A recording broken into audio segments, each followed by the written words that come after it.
عمران اس وقت سچ مچ خود کو پرلے درجے کا احمق محسوس کر رہا تھا۔ نکلا تھا بڑے تمطراق سے کہ مادام نشیکا کے قاتل کا پتہ لگائے گا، لیکن اب خود اس کی حالت ایسی ہو رہی تھی جیسے کسی ضدی بچے کو بہلاتا پھر رہا ہو۔ وہ لڑکی کے ساتھ گھسٹتا ہوا ایک جگہ رکا۔ آؤ آؤ، لڑکی ہانپتی ہوئی بولی۔ چھپنے کے لیے بس اتنا ہی کافی ہے، میں آگے نہیں جاؤں گا۔ اچھا، لڑکی نے کہا اور قریب ہی کھڑی ہو کر ہانپنے لگی۔ فرض کرو، عمران آہستہ سے بولا، اگر تمہارے پاپا ہمیں یہاں دیکھ لیں تو ہمارا کیا بگاڑ لیں گے؟ بہت غصہ ور آدمی ہے۔ اینک سمیت یا بغیر اینک؟ کیا مطلب؟ سجھائی تو دیتا نہیں، غصہ کیا کریں گے؟ میں اب بھی نہیں سمجھی، صبح سمجھنا، اندھیرے میں نہیں سمجھ سکو گی۔ آہستہ بولو۔ مری کیوں جا رہی ہو؟ وہ دیکھو، گاڑی ہمارے قریب ہی سے گزری جا رہی ہے، لیکن کیا یہ ضروری ہے کہ اس میں تمہارے پاپا ہی ہوں؟ انہیں شبہ ہو گیا تھا، ہو سکتا ہے انہوں نے میرا تعاقب کیا ہو۔ تم آخر مجھ سے کیا چاہتی ہو، پہلے یہ بتاؤ۔ میں تمہیں پسند کرتی ہوں، لڑکی بھررائی ہوئی آواز میں بولی، اور جو کچھ پسند کرتی ہوں اسے ہر حال میں حاصل کر لینے کی کوشش کرتی ہوں۔ عمران نے ٹھنڈی سانس لے کر پوچھا۔ مجھے حاصل کر چکی یا ابھی اور حاصل کرو گی؟ لڑکی منہ دبا کر ہنسنے لگی۔ عمران خاموش کھڑا رہا۔ تھوڑی دیر بعد لڑکی نے کہا، اب نکلو یہاں سے، چلو۔ عمران کچے راستے کی طرف بڑھتا ہوا بولا۔ جنگل سائیں سائیں کر رہا تھا۔ عمران نے ریڈیم ڈائل والی گھڑی کی طرف دیکھا۔ 4 بج رہے تھے۔ خنکی پہلے سے بھی زیادہ بڑھ گئی تھی۔ کچے راستے پر پہنچ کر وہ پھر رک گیا۔ میں کیا کروں؟ وہ بھررائی ہوئی آواز میں بولا۔ کیا بات ہے؟ لڑکی نے اس کے کاندھے پر ہاتھ رکھ کر پوچھا۔ صبح کی چائے کے متعلق سوچ رہا ہوں۔ اوہو، پیٹ کے علاوہ کچھ اور بھی یاد رہتا ہے تمہیں؟ مجھے اپنے باورچی سے عشق ہے۔ گھٹیا باتیں نہ کرو۔ سچ کہتا ہوں، جب کھانے کی میز پر قورمے کی قاب کا ڈھکن اٹھاتا ہوں، روح تازہ ہو جاتی ہے۔ بالکل ایسا محسوس ہوتا ہے خوشبوؤں کے جزیرے کی کسی جھیل کے کنارے کھڑا ہوں۔ بہتر ہے چپ ہی رہو۔ اچھی بات ہے۔ عمران نے ٹھنڈی سانس لی، پھر آسمان کی طرف سر اٹھا کر بولا، دیکھو یہ ستارے کیسے لگ رہے ہیں؟ کیسے لگ رہے ہیں؟ لڑکی نے پر اشتیاق لہجے میں پوچھا۔ بہت واہیات لگ رہے ہیں۔ چائے کا کیا بنے گا؟ ارے بس خاموش بھی رہو۔ عمران ہولے ہولے اپنا سر سہلا رہا تھا۔ تمہارے ملک میں بے وفائی عام ہے، لڑکی نے تھوڑی دیر بعد کہا۔ کیا یہی بتانے کے لیے یہاں لائی تھی؟ تم آخر اتنے بور کیوں ہو رہے ہو؟ کون سی آفت آ گئی ہے؟ اگر تفریح کے لیے ادھر آ نکلے۔ تفریح کے لیے؟ عمران نے مرداسی آواز میں دہرایا۔ پھر کیا تمہیں یہاں قتل کرنے لائی ہوں؟ نہیں، تم تو مجھے… بات ادھوری رہ گئی کیونکہ قریب ہی سے فائر کی آواز آئی تھی۔ لڑکی اچھل پڑی۔ غضب ہو گیا، وہ بوکھلائے ہوئے لہجے میں بولی، شاید پاپا نے اندھیرے میں فائرنگ شروع کر دی۔ تب تو بڑا اچھا، عمران نے خوش ہو کر کہا، شاید ادھر بھی کوئی گولی گھوم جائے۔ کیا بک رہے ہو، چلو یہاں سے۔ وہ پھر اس کا ہاتھ پکڑ کر ایک جانب گھسیٹنے لگی۔ میں بہت تھک گیا ہوں، عمران کر رہا۔ چلو چلو ورنہ سچ مچ گولی لگ جائے گی، لڑکی نے کہا، کیونکہ ابھی ابھی دوسرے فائر کی آواز بھی سنائی دی تھی۔ اس طرح پیدل چلنے سے تو یہی بہتر ہے کہ آدمی مر ہی جائے۔ لڑکی اسے گھسیٹتی رہی اور عمران بالکل اسی طرح گھسیٹتا رہا جیسے کسی بچے کو کسی بات پر مجبور کیا جا رہا ہو۔ چلتے چلتے یک بیک اس نے کہا، میں تمہارا نام بھول گیا۔ ریٹا، لڑکی ہانپتے ہوئے بولی۔ تم بچاؤ کی کوئی بات کیوں نہیں سوچتے؟ بچ کر کیا کروں گا؟ موت کی خواہش ہی مجھے زندہ رہنے پر مجبور کرتی ہے، ورنہ زندگی میں کیا رکھا ہے؟ ارے تمہیں فلسفہ سوچ رہا ہے اس وقت؟ ٹھیک اسی وقت پھر فائر کی آواز آئی اور وہ اچھل پڑا۔ اب تو ایسا معلوم ہو رہا تھا جیسے وہ دوڑنا ہی شروع کر دے گی۔ بھائی میں تو اب نہیں چل سکتا، دفعتاً عمران اکڑو بیٹھتا ہوا بولا۔ ارے ارے، وہ اسے کھینچنے لگی۔ ناممکن، عمران گردن جھٹک کر بولا، میں بھی دیکھنا چاہتا ہوں کہ تمہارے پاپا کتنے خونخوار ہیں۔ میرے خدا، میں کیا کروں؟ اس کا ہاتھ چھوڑ کر بے بسی سے بولی۔ ایڈونچر، عمران گنگنایا۔ لعنت ہے ایسے ایڈونچر پر، اگر کوئی گولی لگ گئی تو؟ ہاتھ پیر ٹوٹے بغیر ایڈونچر کا مزہ نہیں آتا۔ میں تو اکثر آنکھیں بند کر کے کنویں میں چھلانگ لگا دیتا ہوں ایڈونچر کے لیے۔ اچھا بس خاموش رہو، وہ جھنجھلا کر بولی۔ ریٹا، عمران کر رہا، اب پھر بھوک لگائی ہے۔ دفعتاً قریب کے درختوں پر روشنی نظر آئی۔ عمران نے مڑ کر دیکھا، ساتھ ہی ریٹا اچھل کر بھاگتی ہوئی بولی، ارے بھاگو، وہ پھر آ رہے ہیں۔ عمران نے بھی اس کا ساتھ دیا۔ اب وہ پھر جھاڑیوں میں گھس رہے تھے، لیکن عمران نے آگے جانے سے انکار کر دیا۔ وہ اس بار کچی سڑک سے قریب ہی رہنا چاہتا تھا۔ کار پھر قریب آ رہی تھی، رفتار تیز نہیں تھی۔ اوہو چلو، وہ اسے گھسیٹتی ہوئی منمنائی۔ ہرگز نہیں، عمران اسی جگہ جمتا ہوا بولا، میں دیکھوں گا تمہارے پاپا کا نشانہ کیسا ہے۔ یقیناً تم مرنا ہی چاہتے ہو، ریٹا نے ہانپتے ہوئے کہا۔ مجھے کیسے یقین آئے مرے بغیر؟ پھر جیسے ہی کار ان کے قریب سے گزرنے لگی، عمران حلق پھاڑ کر چیخا، ہالٹ، ہو کمس دیر۔ بریک چڑچڑائے تھے اور کار رک گئی تھی، ساتھ ہی ایک کپ کپاتی ہوئی سی آواز بھی آئی تھی، فرینڈز فرینڈز۔ ہائے، یہ کیا کیا تم نے؟ لڑکی نے غمناک انداز میں سسکاری لی۔ گولی مار دوں گا، عمران آواز بدل کر غرایا، دونوں ہاتھ اٹھائے ہوئے نیچے اتر آؤ۔ دروازہ کھلا اور کوئی ہاتھ اٹھائے ہوئے گاڑی سے اترا ہے۔ عمران نے جلدی ہی اندازہ لگا لیا کہ گاڑی میں اسے ایک آدمی کے علاوہ اور کوئی نہیں ہے۔ اسی طرح ہاتھ اٹھائے ہوئے سیدھے چلے آؤ جھاڑیوں کے اندر۔ عمران نے پھر کمانہ لہجے میں کہا، ارے یہ کیا کر رہے ہو تم؟ ریٹا نے غصیلے انداز میں سرگوشی کی۔ عمران نے کوئی جواب نہ دیا۔ ڈرائیور دونوں ہاتھ اوپر اٹھائے ہوئے جھاڑیوں کی طرف بڑھ رہا تھا۔ پھر جیسے ہی وہ جھاڑیوں میں داخل ہوا، عمران کسی چیتے کی سی پھرتی سے باہر کھسک گیا۔ گاڑی کا انجن بند نہیں کیا گیا تھا، دروازہ بھی کھلا ہوا تھا۔ ایک ہی جست اسے اگلی سیٹ پر لے گئی، پیر ایکسلریٹر پر پڑا اور گاڑی فراٹے بھرتے ہوئے آگے نکل گئی۔ انجن کے شور کے باوجود بھی اس نے ریٹا کی چیخیں سنی تھی۔ کچا راستہ شیطان کی آنچ ثابت ہوا، ختم ہونے کا نام ہی نہیں لیتا تھا۔ عمران سوچ رہا تھا کہیں کسی معقول جگہ پہنچنے سے قبل ہی پیٹرول ختم نہ ہو جائے۔ اکا دکا پرندوں نے آوازیں نکالنا شروع کر دی تھی اور افق کی دھندلاہٹوں میں سرخی کی جھلکیاں نظر آنے لگی تھی، اور انہی جھلکیوں کے پس منظر میں اسے کسی مسجد کے مینارے بھی دکھائی دیے۔ کار کی رفتار تیز ہوتی رہی اور بالآخر اس کچے راستے کا اختتام ایک بستی پر ہوا۔ کچے پکے مکانات پر مشتمل یہ بستی ملگجے اندھیرے میں اونگتی ہوئی سی محسوس ہو رہی تھی۔ سناٹے میں انجن کا شور گونج رہا تھا۔ مسجد سے کچھ نمازی آتے دکھائی دیے اور عمران نے گاڑی روک دی۔ وہ سبھی لپکتے ہوئے گاڑی کے قریب آئے۔ یہ کون سا گاؤں ہے؟ عمران نے پوچھا۔ رستم آباد، کسی نے کہا۔ آپ کون ہیں؟ راستہ بھول گیا ہوں، عمران نے ٹھنڈی سانس لی۔ کہاں جانا تھا؟ شاداب نگر۔ غلط آ گئے۔ کیا یہاں کچھ دیر ٹھہرنے کے لیے جگہ مل جائے گی؟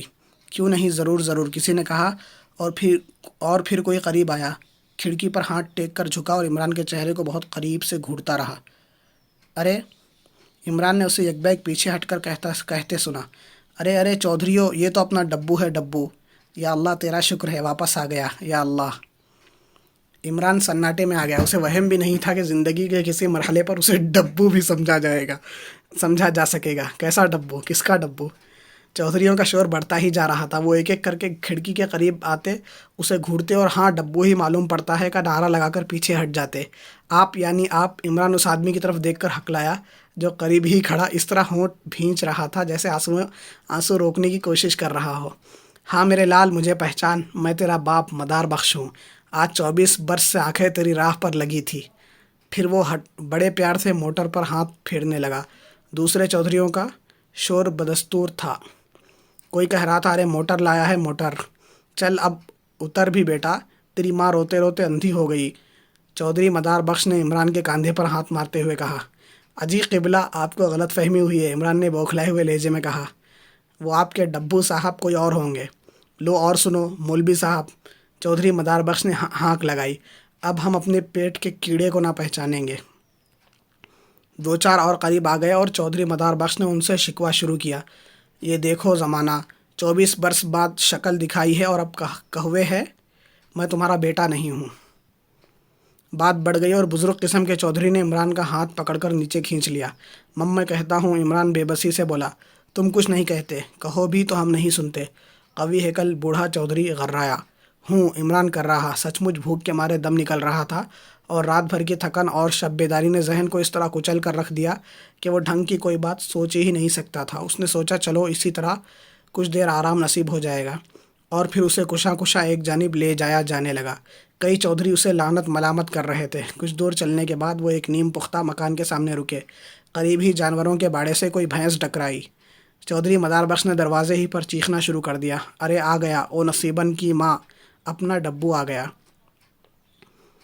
وہ اسے گھر کے اندر دھکیل لے گئے۔ اب خاصا اجالا پھیل گیا تھا، لیکن مکان کی دہلیز میں اب بھی ایک میلی کچیلی سی لالٹین روشن تھی۔ گوبر کی بدبو اور کسی قسم کی بسان فضا میں رچی بسی ہوئی تھی۔ کون ہے؟ کیا ہے؟ اندر سے کسی عورت کی بھاری بھرکم آواز آئی، اور پھر عمران کو ایک ایسی بوڑھی عورت سے دو چار ہونا پڑا جو دہاڑے مار مار کر رو رہی تھی اور اسے گالیاں بھی دے رہی تھی۔ اب 24 برس بعد تو نے سدھ لی حرامی، تیرا ناس جائے۔